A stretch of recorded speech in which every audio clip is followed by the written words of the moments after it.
Well, better than expected projections for arrivals in the winter tourist season. News is that arrivals should only be down by about 4%, a big improvement on the initial predictions of a near 20% decline.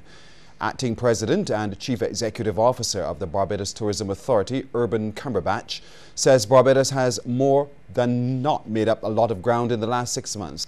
According to him, this October registered the best tourism figures for that month over the past 4 years, and there's already a 3% increase in arrivals for this month over last November.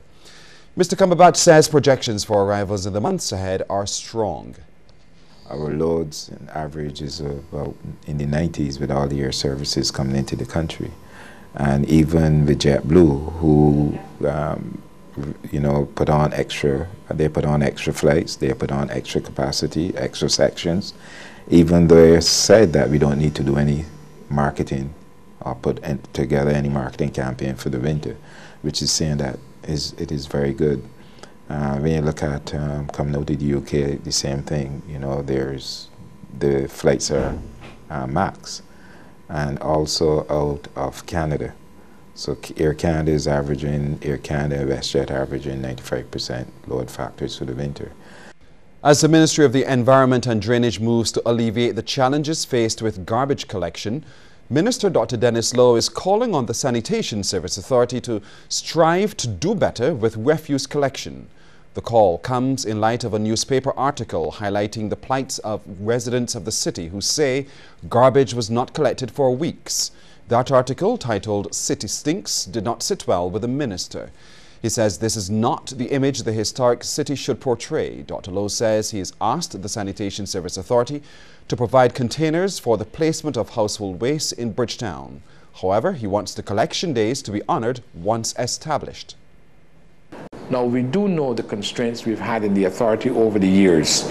We do understand that from time to time there is not functional equipment to readily respond to the collection period. That is now being fixed, and therefore I'm asking the relevant authority in the Sanitation Service Authority to make the necessary adjustments to ensure that residents are notified of a collection day and time. Dr. Lowe also took issue with the way some householders dispose of their garbage. He's reminding them there is a right way to do it. There is a prescribed way under the regulations of the SSA of how householders should place their waste out for collections. I've instructed that a town hall meeting be held in the city, particularly in the areas affected, to either make known to the residents or remind the residents as to how this process should work. No bag or bags of household waste should be thrown on the curbside for any reason whatsoever. Well, more information will be revealed during a town hall meeting, and residents will be told of what's expected of them to keep Bridgetown and their community clean. The Royal Barbados Police Force has launched full investigations into statements and accusations leveled at lawmen published in the Daily Nation this week. Acting Police Commissioner Tyrone Griffith has ordered the probes into 2 newspaper articles. The first, titled "Running Scared" with subtitle "Woman Feared for Life After Threats by Ex," appeared on Monday, November the 18th and refers to a case of suspected arson. And the other, "Futile Cry" with subtitle "Daughter Blames Police Delay for Mother's Death." That story was carried on the following day and speaks about events surrounding the death of Linda Tull. The force has responded in 2 separate statements from the top cop, clearly detailing their side of the story. In one case, lawmen reportedly have CCTV footage and independent witness evidence to support their case. The statements suggest that police responded promptly in both instances, which is not in line with the claims made in the newspaper articles. Senior officers of the force are handling both investigations. We'll have more details as they come to hand.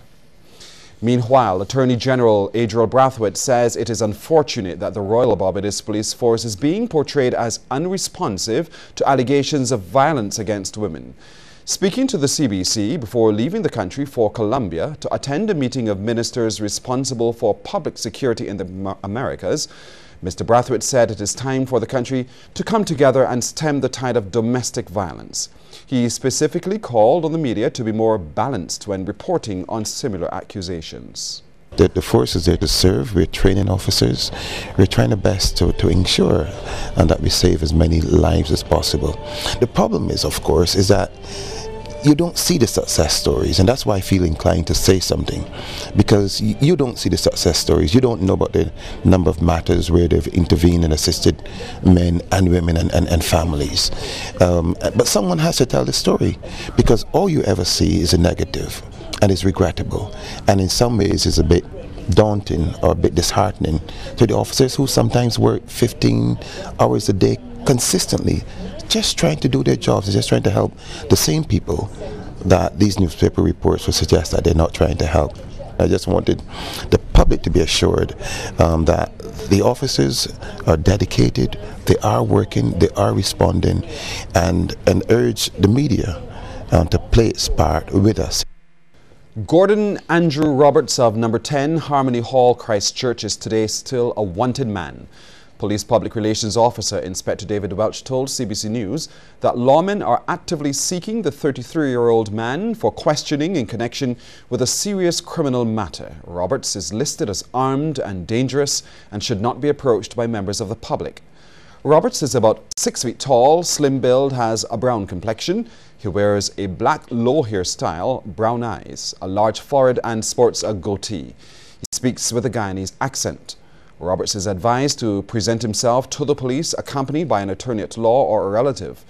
Anyone who may know the whereabouts of Gordon Andrew Roberts is asked to contact the police at emergency telephone number 211 or Crime Stoppers at 1-800-TIPS. That's 1-800-8477. 4 male students of the Princess Margaret Secondary School were interviewed by police after a small explosion at the St. Philip's School. The blast reportedly occurred around 9:35 this morning in the changing room of the school, which disrupted that class. As part of investigations, the police deployed its bomb unit. No injuries nor damages were reported. No charges were laid against the 4 youngsters. Perennial flooding at Factory Avenue in Wildy, St. Michael, is reportedly creating a health hazard for residents and people working in the area. And now, many of them say they've had enough and are appealing to authorities to fix the problem. Shane Seeley visited the scene this morning. Heavy overnight rains created this situation at Factory Avenue in Wildy. Most motorists were forced to find an alternate route. Others, mostly with trucks or SUVs, took a chance but made it safely to the other side. For pedestrians, however, it was a lot more difficult. And at the nearby NHC depot, workers were virtually trapped. There are 2 big problems with this flooding here at Factory Avenue, Wildy. One is the clear inconvenience for residents and motorists trying to make their way through the area. The other, it causes a health hazard. Residents do put out their garbage for collection nearby. A lot of that garbage ends up floating in the water up to the depot and homes in and around the area. Now, I had to make my way through a muddy path around the back of the housing units to get a closer look at the situation and how it was affecting nearby residents. There's 18 years now and this city happening, but now it get worse, right? Because this is the only block that got garbage at the side. Every day you complain to sanitation, you beg them, you call the environmental people. I got the rats living under there and they ain't getting a satisfaction. You see what just happened there? The woman come through the van, burst up all the stool and now it there, so who gonna move it? I just come out here nearly every morning and try to clean it. When you can't clean it, I go and call sanitation and send it with me, but nothing ain't happening because of the garbage at the side of the block there. Every time the rain falls, sometimes the well ain't gonna pull it because the well won't cleaning right now. And the problem is that the garbage on top the well. The stench that come from the cans does affect the workers in here. We complain about that. When the rain falls, sometimes the water flows right up to the door of this depot. complain about it. Shane Seeley, CBC News. Minister of State in the Prime Minister's office with responsibility for energy, Senator Darcy Boyce, believes Barbados could reduce its use of imported oil sooner than the 2029 deadline proposed in a recent study. His comments came in the Senate during debate on the Income Tax Amendment Bill 2013.